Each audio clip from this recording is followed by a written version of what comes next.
real estate test questions that are going to help you pass your real estate exam. Shout out IndyB8. I passed my exam the second time around. Your videos were helpful. You should make them 20 questions. If you think I should be making these videos 20 questions, drop a comment. If you think they should be more or less, let me know. Okay, let's dive in. Question number 1. What would be the least effective way to get to know your buyer's needs? A. Ask closed-ended questions. B. Listen carefully to everything your prospects say and repeat some specifics back at appropriate times so they know you have heard what they said. Be their therapist. C. Watch actions and body language. D. Ask open-ended questions. The answer is A. Ask close-ended questions. So once again, make sure you read these questions carefully. This is asking the least effective way. And if you don't know what a closed-end question is, that is basically if you ask a yes or no question. Versus D, asking a open-ended question is, an example of an open-ended question would be, what are your favorite neighborhoods in this city? And so obviously the best way to learn about your buyer's needs is asking open-ended questions. And the worst and the least effective way would be asking yes or no questions. Question number 2. Which of these is an emotional reason that buyers buy property? A. Tax advantages. B. Status. C. Investment. D. Schools. The answer here is B. Status. So if we just go through each of those 4 answers, right? Tax advantages are financial, investment is financial, and schools is not really emotional. It's lifestyle choice. So that leaves status as the only emotional reason. Question number 3. All of these might be a buying signal, except which? A. Taking room measurements. B. Asking about a possession date. C. Moving closer to the agent to get a better look. D. Walking through the home quickly. So the answer here is D. Walking through the home quickly. So obviously if people are taking room measurements or they're asking about when they can move in, they're probably excited about the home. If, you see someone walking through a home quickly, they probably don't want to be there. And so all of these and so going back to the original question, it's an except question. So I think you just look for the one that is very clearly a buyer not being interested in a home. Question number 4. Which clause in the purchase agreement states that failure to meet any deadline may be treated as a breach of the agreement? A. Time is of the essence. B. Caveat emptor. C. Dispute resolution. And D. Liquidated damages. Answer here is time is of the essence. That clause states that the parties are legally required to meet all deadlines set out in the purchase agreement. And performance on or before the exact dates is considered to be an essential term of the agreement. Okay, question number 5. Which paragraph of the purchase agreement must be initialed by both buyers and sellers for it to apply? A. Final verification of condition. B. Removal of contingencies. C. Liquidated damages. D. Buyer indemnity and seller protection. The answer here is C. Liquidated damages. The liquidated damages paragraph of the purchase agreement states the buyer agrees to pay the seller if the buyer breaches the contract with damages not to exceed 3% of the purchase price. Both buyer and seller must initial this section for it to apply. This portion of the contract is very well known and talked about in California. Make sure you understand that liquidated damages portion, and you do walk both buyers and sellers through it. Now that we're halfway through, I hope you're enjoying the questions. If you feel like these videos aren't quite enough, I am going to share a link to Calibri, which is the education resource I've used to get my loan license and my real estate license. And they've actually shared a promo code with me that will help you save 45% off on their products.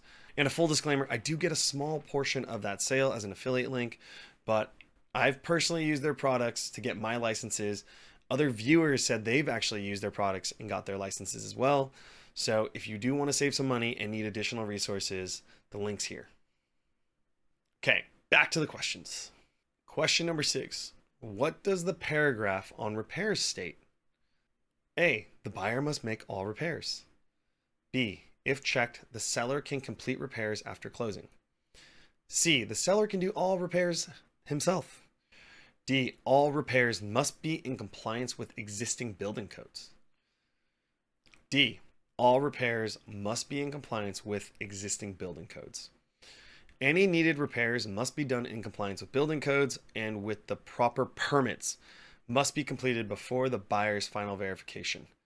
The seller must have receipts for the repairs and show the buyer they have been done. Question number 7. Agent Jim tells his buyers that the seller will leave the riding lawnmower if the buyers make an offer now. What kind of closing technique is Jim using? Manipulation. No, I'm just kidding, Jim. A, assumptive. B, alternative. C, bonus. D, ownership. The answer here is C, bonus. The bonus technique offers a little bit extra incentive for the sale, and it should definitely always be used carefully, and it always should be used with the seller's approval. All of the following are good approaches for handling objections, except which? Another except question. Gotta read these questions carefully. A, view an objection as the buyer's request for more information. B, use the yes, but technique to handle the objection. C, ask the buyer more questions. D, tell the buyer it's not an issue. So the correct answer here is D, tell the buyer it's not an issue. Let's just think about this from a personal perspective. When someone tells you it's not an issue, how does that make you feel? But going back to this, right? When working with buyers, you as an agent should be ready to handle objections. And for you to handle an objection, you're going to need to know kind of what additional information does the buyer need to make a good decision.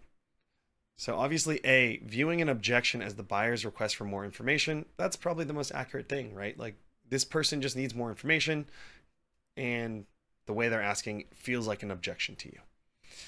B, saying yes, but usually helps, right? Because you're confirming their feelings, you're confirming, and then you're giving them the additional information. And then C, you got to ask more questions, right? I always feel like my job is to get to the root cause and really understand why or what the buyer is asking. And so, yeah, that leaves us with answer D, just telling them basically it's not an issue and F off is not the right way to handle it. Okay, question number 9. Offering a buyer more than one option and having them choose is using what kind of closing technique? A, bonus. B, alternative. C, ownership. D, standing room only. The answer here is B, alternative. We went over the bonus earlier, but the alternative close is a closing technique that offers the prospect more than one option and letting them choose.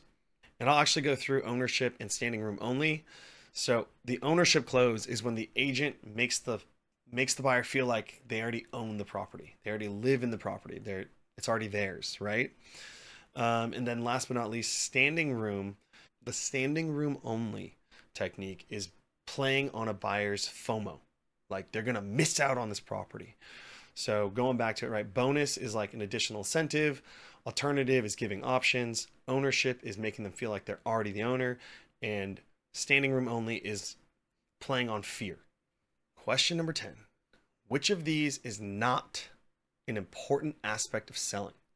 Ooh, a not question. A, establishing buyer rapport. B, knowing your inventory. C, giving buyers your opinion of what works best for them. D, handling objections. So the answer here is C, giving buyers your opinion of what works best for them. So let's walk through each of the answers. So A, establishing buyer rapport.